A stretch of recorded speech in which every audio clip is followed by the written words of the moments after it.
This is the Inside Wine Podcast. I'm Joe Janish.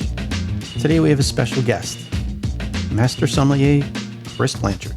He began his career in the wine business at the very bottom, delivering cases of Night Train, Thunderbird, and Boone's Farm to the corner liquor stores in pretty seedy areas of Oakland back in the 1980s. Eventually, he worked his way up to become one of less than 200 master sommeliers in the United States. And over the past 3 decades, he's made many friends in the business. So when the COVID-19 crisis hit the United States, he wanted to help out. So he created a simple GoFundMe page that within 3 months became a legitimate 501c3 that's sending hundreds of thousands of dollars to people in need. Let's hear the story. We're recording this just after Memorial Day in 2020, and I welcome Chris Blanchard. Thanks so much for joining us, Chris. I'm anxious to hear the story. Thank you so much for having me. I appreciate it. I'll just get right into it if you'd like. Absolutely. Let's hear it.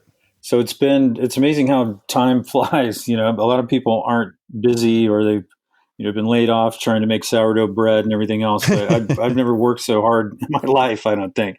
It's been insane. So it was St. Patrick's Day, just over 2 months ago, and we went out to dinner, my family and I, and my friend at the restaurant said that they were going to close tomorrow, and then he was going to be laid off. And I had heard some rumors about sheltering in place here in the Napa and Sonoma valleys, but I didn't know it was going to actually happen until they announced it that night. So he was pretty worried about it, and then later that night when we got home, I got a phone call from a friend in Las Vegas, and he's a single dad raising a couple kids, and he had been laid off a few days prior to that.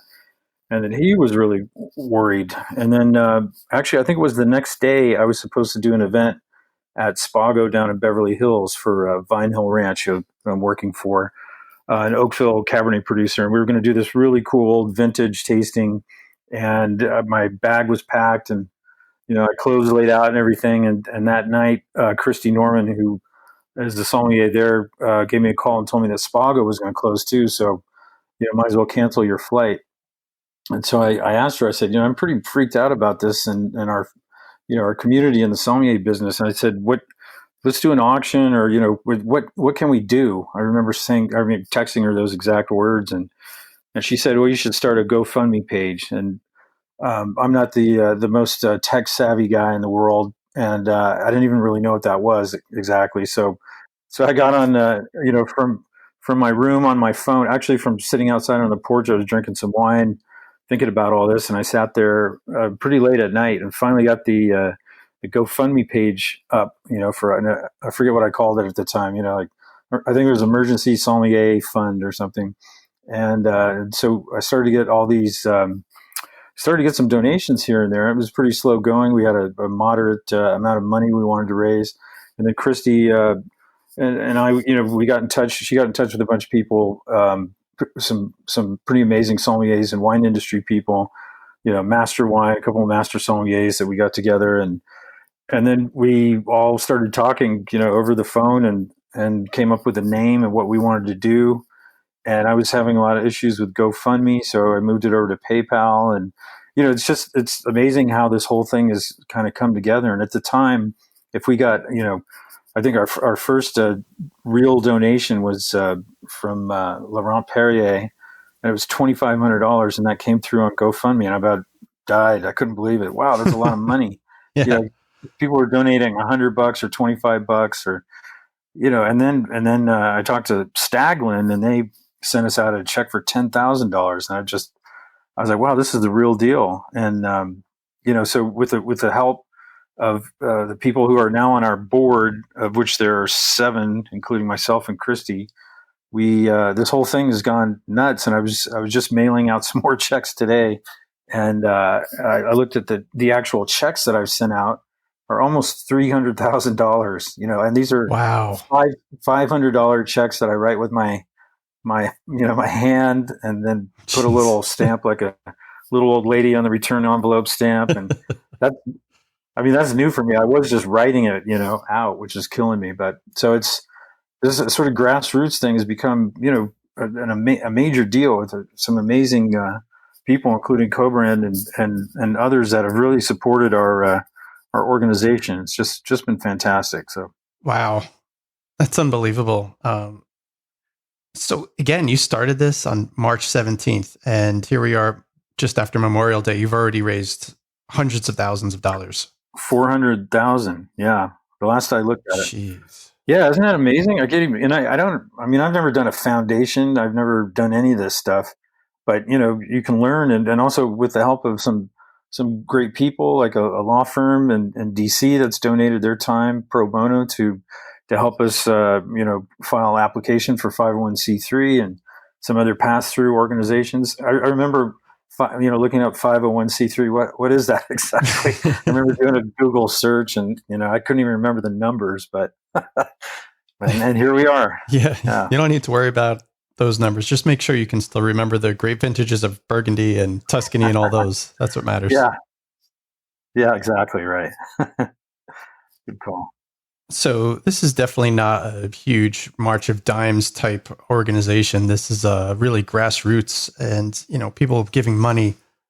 They always want to know, is the money going to a good place? Is it going directly to the people that need it? So maybe you could tell the listener of, give us some details on that, how the money's being transferred over and sent out to the Soms.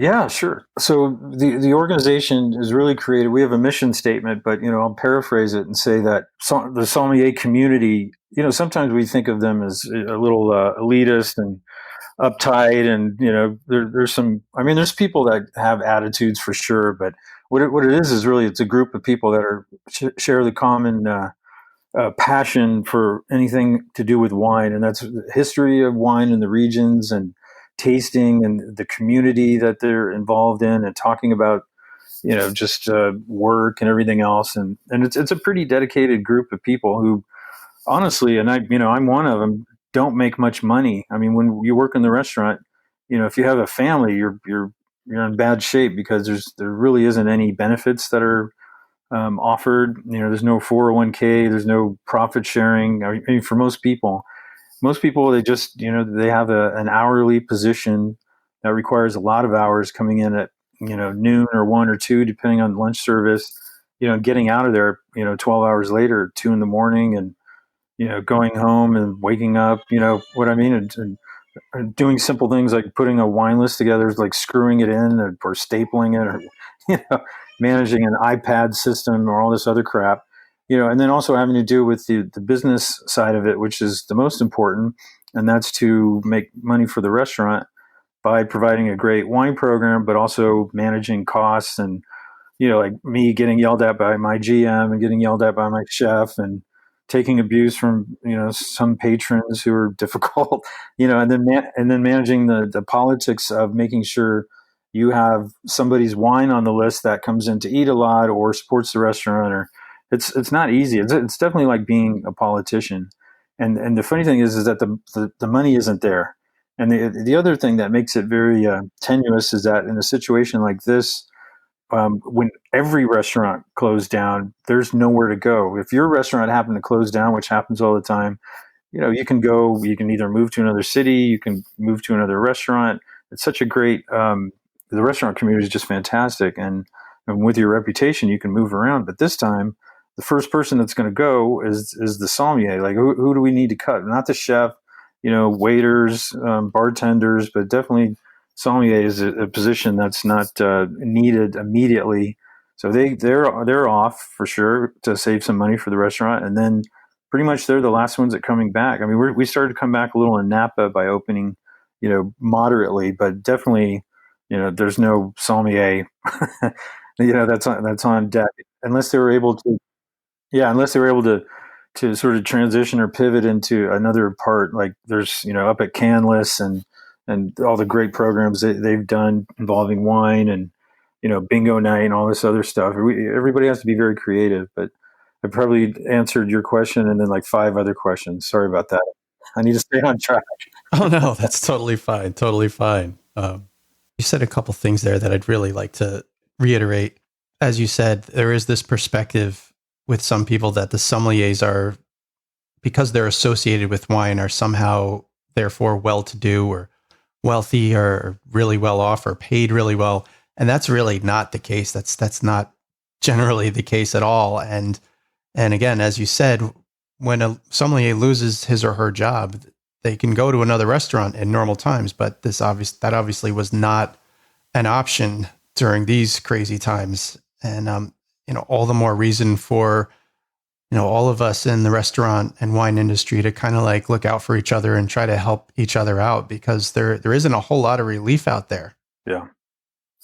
The thing that you initially asked me, now I remember, is basically what, how it works when the money comes in and the check comes in, or the donation.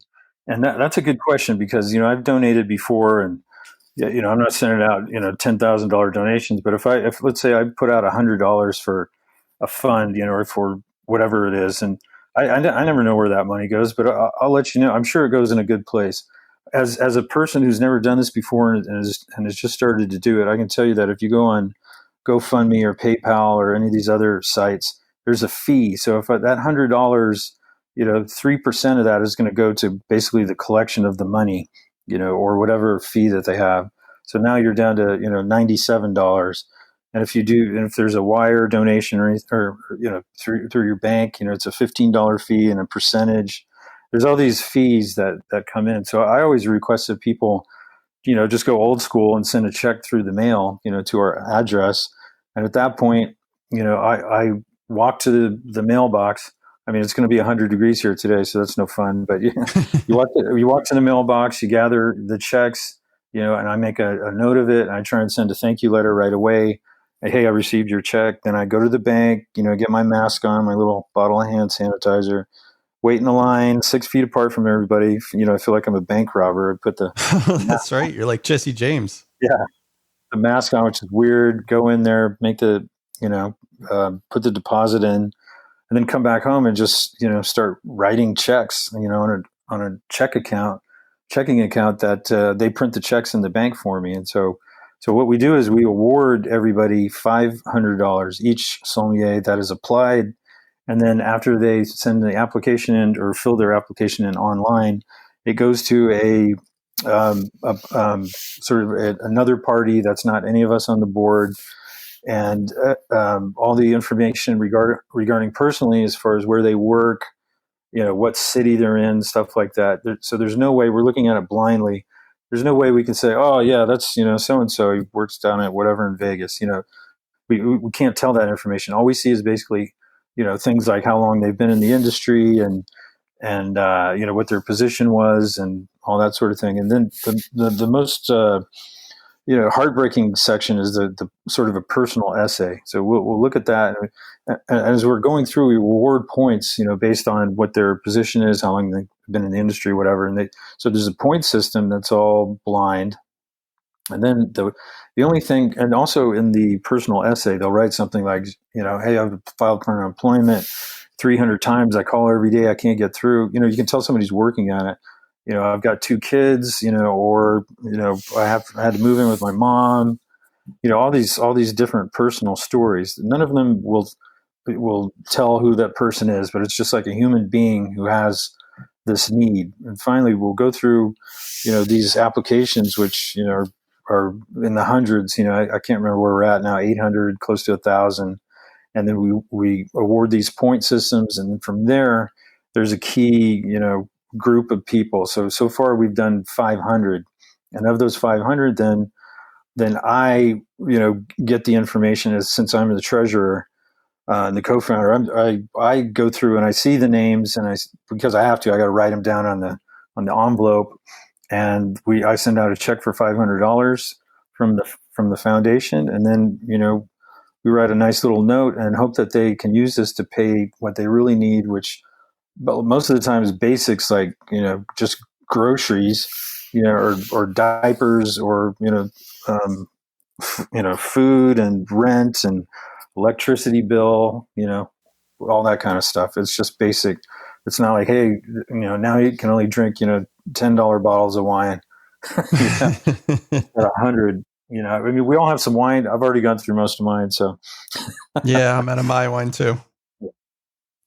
Yeah. So, I mean, it's very, just a regular organization. There's no employees. There's no, whatever. It's just It's just from our desks, basically, and the other members of the board reach out to their contacts to, see if they can gather up some funding or donations. We've got Jeff Libitska that works at Kistler, and they donated $50,000, which is unbelievable. My winery, Vine Hill Ranch, donated 100 Acre. All these relationships that we have with people, and of course, the bigger organizations have been extremely generous. It's just I could list a bunch of them, but they're just fantastic people. Wow, that's great to hear. Yeah. So now that you've evolved into a full-fledged organization, I know that you're very busy right now helping everybody with the COVID-19 crisis, but when we get to the other side of this, are there plans or a vision of some sort to continue on? I think the one thing that was important for us is that this isn't just so first off, there's no sommelier, advocate, or there's no group like this or foundation. I mean, there's other groups, foundations that are based on helping the sommeliers achieve their educational goals and being sponsored by a winery or, a distributor or something. But this is the only one that actually takes care of them in a way that, like the United States Bartenders Guild will do, or the Restaurant Association. So this is one thing that's not going to end, because there's always things that happen, and this really brought it to our attention. Like during the Katrina and the floods in New Orleans, and 9/11 in New York, and all these Houston, the floods. There's all these regional things that have happened over the years where nobody's working in that area anymore as a sommelier. So it's the same sort of situation. And this foundation, our dream and where we're headed is to continue to help people through any sort of thing that arises like this to help the community, basically, which is very cool. I like that. Agreed. Very cool. You've done just yeoman's work, and between you and the MVP crew that you've put together around the country, it's just absolutely amazing what you've been able to do to help people in need in such a short amount of time. I mean, kudos to you and the whole crew. It's pretty neat. I mean, we're not just, sitting around, basically. We could be, but none of us are those type of people. So, Jeff Libitska is a master of wine, Christy Norman at Spago, Eric Segelbaum in DC, who's an unbelievable, sommelier and tons of experience over the years, Jackson Rohrbaugh, master sommelier, and John McDaniel in Chicago, Eric Crane. And we have somebody based, in each major city pretty much, so that we can, look at the needs of that particular community. That's awesome. And as of today, when we're recording, it's late May in 2020. Are you still taking applications? Yes. Yeah, for sure. I mean, everything's up. So if you go to United Sommeliers, that's plural, foundation.org, you can donate as well. But if you're someone that needs assistance, by all means, just click on that apply button, and then you'll go through a pretty, I don't know, it's a very well done application, and you go through that and just submit it, and then it'll get into our system. And the great thing is, I mean, basically, as soon as the check comes in the mail and I get to the bank, right away, I come here, write a check, and so the turnaround time, it doesn't sit in there, so we can analyze the funds. I mean, it comes in, it goes out. So, today, I mean, after Memorial Day, I've written, I don't know, 30 checks or something this morning already. And those are going right out from donations I just received. So that's the great thing is put the application in, and some money's going to come out if you qualify. Wow. That's really amazing, Chris. Great job. Thank you so much. Yeah, absolutely. Thank you. And we'll have the links in the show notes to the organization and where you can apply. And is there anything else you want to share with us, Chris? Not in particular. I just wanted to appreciate everyone, and Co-Brand and everybody that's helped us out to get to this level. And it's really amazing to see the people that really care about this. Because the sommeliers day in and day out are pouring wines of these wineries, and to see the companies come out and really support people. I'm just really thankful. And these stories, to read these. I mean, I guess I'm a softie, but I get teary-eyed reading this stuff, and it's such a great feeling to be able to help out people. So I appreciate everyone's donation, and thank you. Yeah, I just think it means you're human. Yeah, right. Yay. Thanks again to Chris Blanchard for sharing the story of the United Sommeliers Foundation. If you'd like to make a donation or apply for funding, you can go to unitedsommeliesfoundation.org. There will be a link in the show notes. Thanks so much for listening. I hope you enjoyed it. We'll be back again in a few weeks. Until then, remember, wine is food, comes from a place. Enjoy it responsibly.